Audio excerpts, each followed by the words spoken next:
The question is, have I ever been Italy or met the mafia? No and no. So I would not do good in this film.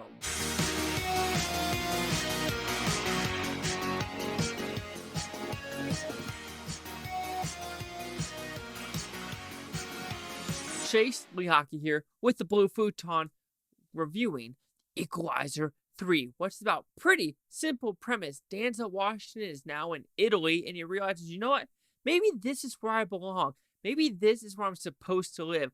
But while there, the mafia, drugs, CIA, good people, bad people, who is going to die in the hands of the Equalizer? So, do you like this film? I thought it was a really good film. Compared to the first, second, third one, I thought this third one was better than the second, but not as good as the first. This one does have some good kills, overall good atmosphere, horrendous bad guys that you really want to die. However, I would say the ending is very anticlimactic, and I was just like, oh, where is the hoorah of like the first and second one? Because the third act was elongated. This one felt a little bit shorter, and it just felt okay. But it was a good way to end the trilogy, something sweet and to the point. So we're talking about the positives. Antoine Fuqua does a great job directing. I think the writer, they only decided to do one writer this time, except I think there's 3 writers for the other 2 Equalizer movies. And I think that's a smart thing. Just keep it niched into one person to have a centralized story. Dakota Fanning is also in this, as well as Denzel Washington. They do a great job in this film. Dakota Fanning plays a CIA agent, which all I'm going to say is if you watch the first and second one, the third one kind of throws a curveball at you, which you should see coming from a mile away, but my dumbass didn't. And when it happened, I was like, duh, how did I miss this on any level? If I was just paying attention just a smidget, I would know what this twist is. I think what they do really well in this movie is the bad guys, the mafia that are funneling these drugs into Italy to fund the Somalian terrorists in Italy to just, cause havoc overall. I think that's a really good subplot to have in this movie. And because of that, having these bad guys, really, really bad guys, it really does make the movie go, yeah, I can't wait for the carnage to happen. I can't wait for people just go fucking off. Denzel Washington kill people in the most ridiculous ways. However, maybe because of the old age, the first killing, if you want to put it that way, you don't really see it. You just see the aftermath. You're like, okay, maybe they'll show us later on. They kind of showed in a peephole view of what Denzel Washington is seeing. I thought that was a pretty good scene. Then there's a second one with a van, and the third one at the final, boss battle, if you want to put it that way. And overall, I was a little underwhelmed with some of these action set pieces because I just remember the first one being at Home Depot. It was like a 20-minute just bonkersness of the first one.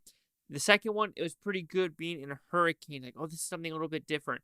The third one, yeah, you see what's going on, but it just happened so quick in a blink of an eye. I'm just like, oh, that's it? Like, that's all we're doing? Not like more.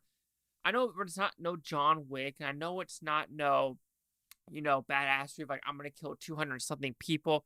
They want to keep it more centralized and more grounded. But just remembering how the first one kind of felt like a final destination, or like, oh shit, how is that person going to die? This one, you kind of know what's going to happen. It was more in the dark than the other ones. I was a little disappointed overall for that part. But I think having Dakota Fanning was a fantastic job. I think Denzel Washington's a good job.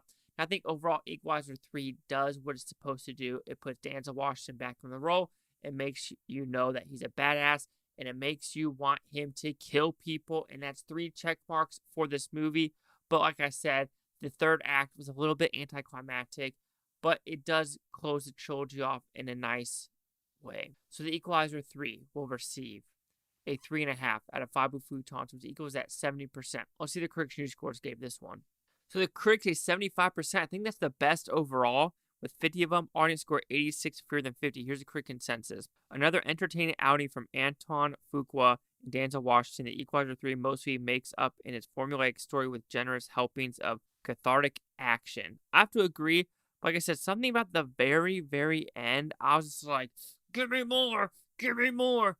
And it was like, oh, I want more carnage. So anyway, 70, 75, 86. Chase Talk with the Blue Futon. Like, comment, subscribe. One more thing is Butontopia. You Butons think it's a great day. And I think if you watch this from the first, second, third, you will have the same, inkling of like, 1, 3, 2. But I could be completely freaking wrong.